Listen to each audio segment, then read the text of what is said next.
Are you one of the millions of Americans who's dealing with brain fog, pain at the back of the head, you have fullness in your ear and some vertigo, you have digestive problems, and you also have autonomic nervous system problems like POTS? When you stand up, you feel lightheaded, you have low energy, you got sweaty palms, and in response to when you feel faint when you stand up, your heart feels like it's beating out of your chest.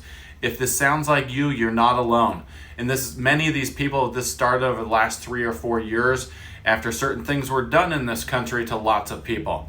And so if this sounds like you, we've had hundreds of these people in our practice over the last 4 years.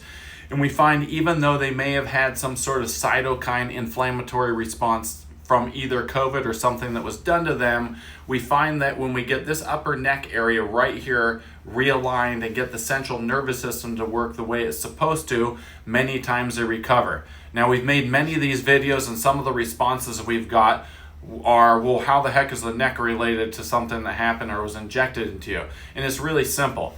If you have a structural misalignment here and it's affecting the central nervous system, the brain blood flow and venous draining out of the brain, and the hydrodynamic balance of the brain that sits in CSF fluid, it affects your system's ability to work the way it was intended to.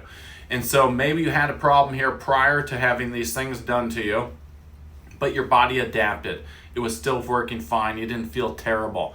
And then you had something injected into you and it sent your whole system into disarray.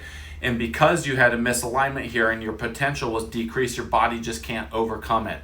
And so what we find by correcting the upper cervical spine and getting the pressure off the central nervous system, the body's able to function better, the immune system's able to regulate better, and over time their system is able to come back into balance when it was stuck. So if this sounds like you, and you've been everywhere, you've been to all the doctors, you had the CT scans, the MRIs, the blood work, you've been to the internist, you've been to the rheumatologist, you've been to all these different doctors, and all the tests come back normal, they tell you nothing is wrong with you, leave a comment in the comment section below. We can find you an upper cervical chiropractor who's trained specifically to find out if you have this problem, more importantly, if you do, how it's out of position and how to correct it, so your body can maintain and function better and overcome some of the issues that you're having. Again, leave a comment in the comment section below. We'll be happy to find you someone in your area.